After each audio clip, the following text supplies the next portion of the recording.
Morning student, आज का हमारा टॉपिक है वेलोसिटी एंड एक्सीलरेशन, वेग एवं त्वरण।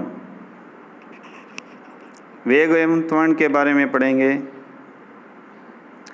सबसे पहले तो सरल रेखीय गति, रेक्टिलिनियर मोशन। जब कण या पिंड एक सरल रेखा में ही गतिशील हो तो उसकी गति सरल रेखीय गति कहलाती है। यह गति निम्न 3 प्रकार की होती है। जब गतिशील कण का वेग अचर, एक समान या कांस्टेंट और यूनिफॉर्म हो। जब गतिशील कण का वेग परिवर्ती हो परंतु त्वरण अचर हो। जब गतिशील कण का वेग तथा त्वरण दोनों ही परिवर्ती हो। कहने का मतलब है कि जब एक कण या पिंड एक सरल रेखा में ही गतिशील हो तो उसे सरल रेखीय गति कहते हैं। और यह 3 प्रकार की होती है। कण का वेग अचर हो, जब गतिशील कण का वेग परिवर्ती हो और त्वरण अचर हो जाए, और जब वेग और त्वरण दोनों ही परिवर्ती हो। सबसे पहले वेलोसिटी, वेग की परिभाषा। विस्थापन की परिवर्तन की दर वेग कहलाती है। The rate of change of displacement is called velocity. वेग एक सदिश राशि है और इसका फार्मूला होता है v बराबर dx/dt। त्वरण परिभाषा, किसी गतिशील कण के वेग परिवर्तन की दर को त्वरण कहते हैं, अर्थात इकाई समय में हुई वृद्धि त्वरण कहलाती है। The rate of change of velocity is called acceleration. त्वरण एक सदिश राशि है और इसे स्मॉल f से दर्शाया जाता है। अचर या एक समान त्वरण, यदि किसी कण का समान अंतरालों में, चाहे वह कितने ही छोटे क्यों न हो, वेग परिवर्तन परिमाण एवं दिशा में समान रहे तो त्वरण अचर अथवा एक समान कहलाता है। और त्वरण का फार्मूला होता है त्वरण small f equal to dv/dt equal to d²x/dt² या v dv/dx। तो त्वरण के ये 3 फार्मूले होते हैं। इसकी परिभाषा से पता चल रहा है। वेग परिवर्तन की दर, तो पहला तो है वेग में समय के सापेक्ष परिवर्तन की दर। त्वरण एक सदिश राशि है क्योंकि इसमें परिमाण तथा दिशा दोनों ही होती है। मंदन, ऋणात्मक त्वरण मंदन कहलाता है। डॉट नोटेशन, dx/dt को x डॉट तथा d2x/dt² को x डबल डॉट से भी व्यक्त किया जाता है। x डॉट और x डबल डॉट की दिशाएं x की वर्तमान दिशा में होती है। इन्हें समझने के लिए हम एक उदाहरण लेते हैं। यदि सरल रेखा में गतिमान किसी कण द्वारा t सेकंड में चली दूरी x equal to 2t³ minus 9t² plus 12t plus 6 metre हो तो ज्ञात कीजिए कि उसका त्वरण 0 कब होगा और उस समय उसका वेग क्या होगा। सॉल्यूशन, क्योंकि हमें दूरी दे रखी है x equal to 2t³ minus 9t² plus 12t plus 6, तो सबसे पहले t के सापेक्ष अवकलन करेंगे तो हमें वेग प्राप्त होगा। वेग v बराबर dx/dt equal to 6t² minus 18t plus 12। ये इक्वेशन सेकेंड। इसी का पुनः t के सापेक्ष अवकलन करेंगे तो हमें त्वरण प्राप्त होगा। तो त्वरण f equal to d2x/dt² equal to 2 power आगे चली जाएगी तो 12t माइनस 18। समीकरण 3 क्वेश्चन में दिया हुआ है। अब त्वरण 0 होगा जब, तो इक्वेशन सेकंड को इक्वेशन थर्ड को 0 के बराबर रखेंगे, 12t माइनस 18 इक्वल टू 0, या t की वैल्यू प्राप्त होगी 3/2 सेकेंड। इक्वेशन 4। आगे पूछा है क्वेश्चन में उस समय उसका वेग क्या होगा। तो पुनः त्वरण शून्य होने के समय वेग t की वैल्यू वेग की इक्वेशन में रख देंगे, समीकरण 2 में रखेंगे, वो है 6t² माइनस 18t प्लस 12। तो t का मान है 3/2 सेकेंड। इसमें t की वैल्यू पुट की है 6t की पावर 2 यानी कि 3/2 की पावर 2 माइनस 18 3/2 प्लस 12। पूरे को सॉल्व करेंगे तो आंसर आएगा -3/2 मीटर पर सेकेंड। ये आंसर होगा। इसी का एक उदाहरण और लेते हैं। एक कण सरल रेखा में इस प्रकार गतिमान है कि t समय पर इसकी एक स्थिर बिंदु से दूरी x t की पावर n के समानुपाती है। यदि t समय पर इसका वेग v तथा त्वरण स्मॉल f हो तो सिद्ध कीजिए v² equal to n fx बटे में n-1।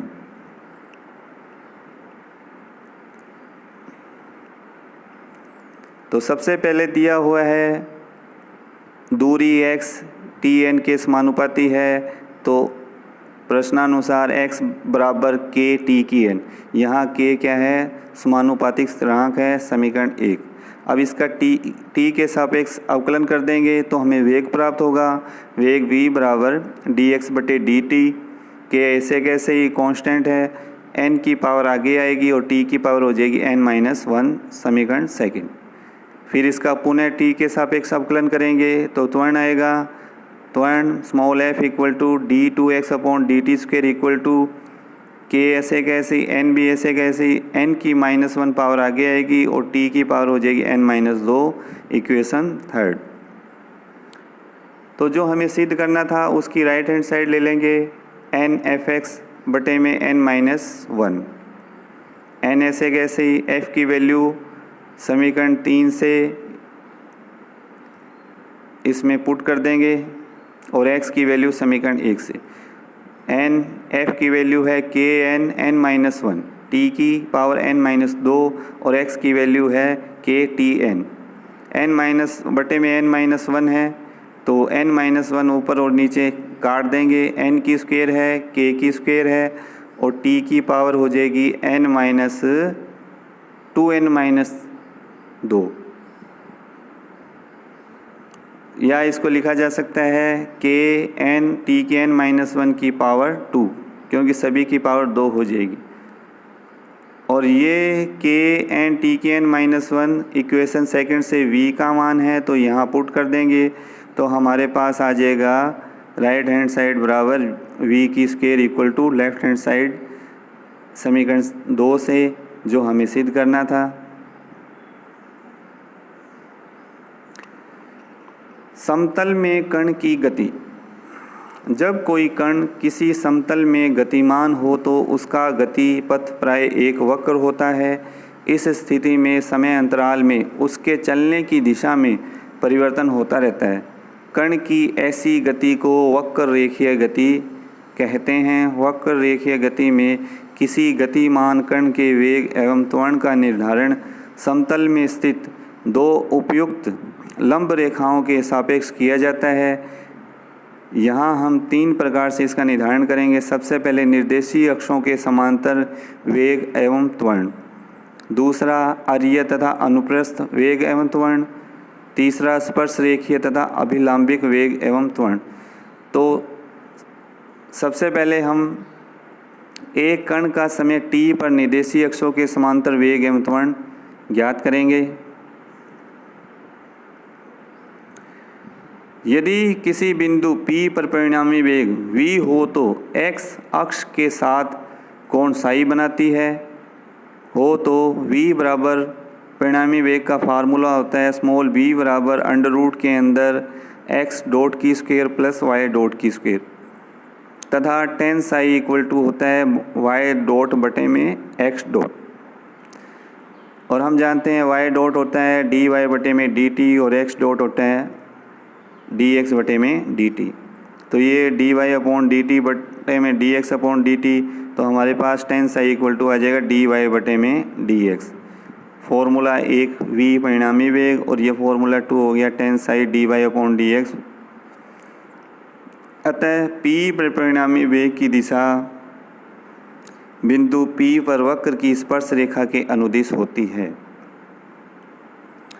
इसी प्रकार से यदि बिंदु P पर कण का परिणामी त्वरण f हो जो x x के साथ थीटा कोण बनाता हो, तो small f equal to under root के अंदर x डबल डॉट की square plus y double dot की स्क्वायर होता है। ये परिणामी त्वरण का फार्मूला है। तथा इसी प्रकार से tan थीटा इक्वल टू हो जाएगा y डबल डॉट बटे में x डबल डॉट, या theta equal to tan inverse y double dot बटे में x डबल डॉट। तो x x के समांतर त्वरण हो जाएगा D square X upon D T square, या D U upon D T, या U D U upon D x.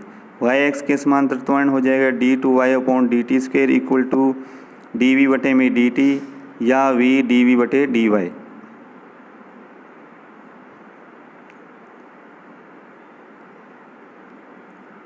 यहाँ पर हमें वेग एवं त्वरण पूछा जाए तो हम क्या करेंगे, किसी कण के केवल वेग और त्वरण से तात्पर्य उसके परिणामी वेग एवं त्वरण से होता है।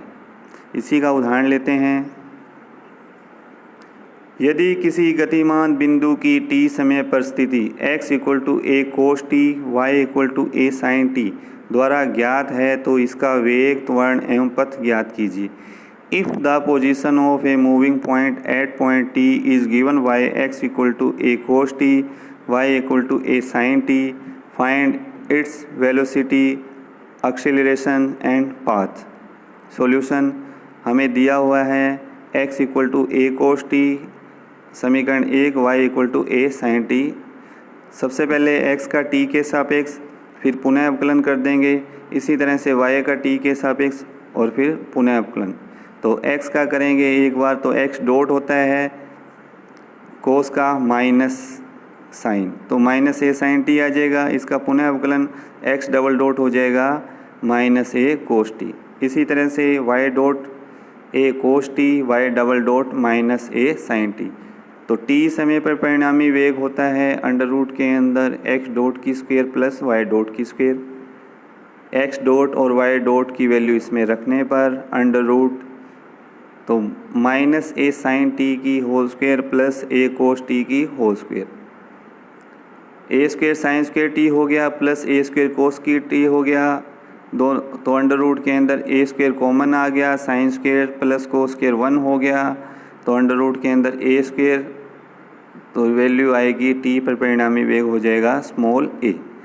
इसी तरह से परिणामी त्वरण under root X double dot की square plus Y double dot की स्क्वायर। एक्स डबल डॉट और वाई डबल डॉट की वैल्यू इसमें रख देंगे, तो अंडर रूट के अंदर माइनस ए कोस टी की स्क्वायर प्लस माइनस ए साइन टी की स्क्वायर। तो अंडर रूट के अंदर हो जाएगा A square cos square T plus A square sine square T. A square common है, cos square T plus sine square T वो 1 हो जाएगा। तो अंडर रूट से बाहर आ जाएगा स्मॉल ए, तो परिणामी त्वरण होगा स्मॉल ए। अब इक्वेशन 1 और 2 का स्क्वायर करके जोड़ देंगे, तो x की स्क्वायर प्लस y की स्क्वायर इक्वल टू होगा A square cos square T plus A square sine square T. और ए स्क्वायर कॉमन है, cos square T plus sine square T common आ गया।